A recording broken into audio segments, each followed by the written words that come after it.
love everything that we've covered today. I'm absorbing it. I would love to just touch a little bit upon relationships. I'm finding myself seeing results in real time, to do with birds and feathers often, but I find myself hesitant when I'm faced with people. Well, what we've been talking about here today is primarily about your relationship with your inner being and with your vibrational reality, because that's the first step. Once you understand that relationship and you've got a handle on it, then all other relationships will be comfortable and pleasurable. But most humans who don't have a handle on this, in other words, we're just right here on the leading edge, and even you discovered new things about it even today. So it's an evolving state of being for sure. But most humans are not tending to the relationship with who they really are. So they are not consistently under the influence of source, and so they are under the influence of something else. And so most humans have the habit, the belief, the expectation, the practiced vibration of watching the behavior of others in order to acknowledge how they're doing. So it's attention from others that they crave, rather than allowing themselves to be under the influence of who they really are. And then the behavior of others is a big part of what's going on in their vibration. You just can't watch something without forming an opinion about it. And if the opinion that you form when you're watching other humans, or when you're striving for the attention of other humans, when that supersedes your awareness of your connection with source, then you're sort of out of control. Sometimes you get both, but you got to give up your craving for attention of others. It has to become irrelevant to you what they think about you, because they're not prepared to see you. They're under the influence of what their mother thought, or they're under the influence of their whatever. And so you just can't count on anybody else.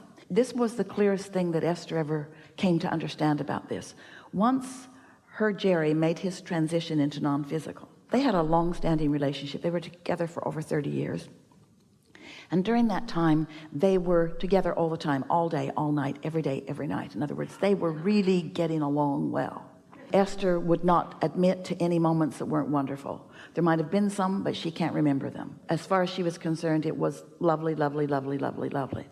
And then when he made his transition, she was really distressed, because she connects with us so easily, but she couldn't find him. She suffered over it for a while, and one day when she stumbled accidentally into a clear space where she could hear us, you can only stand so much grieving. Pretty soon your mind just sort of times out. She heard us say, "Look for him where he is, not where he was." And it startled Esther, because she didn't realize that there would be a vibrational difference between him where he was and him where he is, because she knows he's in a perfect place now, and she would not admit that he wasn't always in a perfect place. So she was not willing to even acknowledge that there could be a vibrational variance between Jerry in the physical and Jerry in the non-physical. Well, this is what we're asking you all to acknowledge about everybody you know.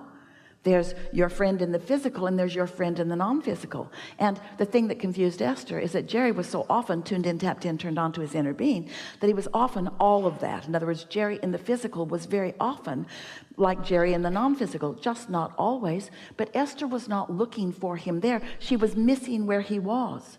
She was looking at the lack of him.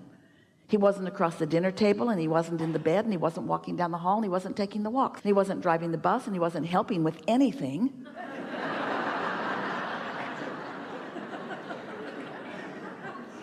And so it took her a little while to adjust to the inner being aspect as compared to the physical aspect. So that's what you got to do with everybody in relationships. You've got to look for who they really are, not who they're being.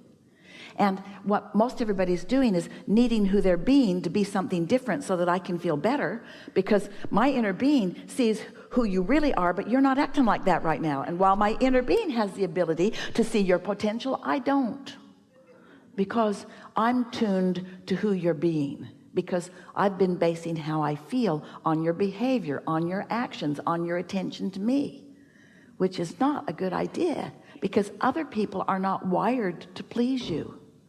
They fake it at first. Everybody fakes it at first. They try to appear compatible. They pretend that you are the most important thing in the world to them, but you can never be. Their connection to their inner being must be the most important thing in the world to them and to you. So to say it otherwise or to believe it otherwise puts you at a disadvantage, because now you're sort of like a bobbing cork on a raging sea and you don't have much control, where once you connect with who you really are, then it's easier. Now that's the basis. That's the story, Morning Glory. So now what do you want to talk about?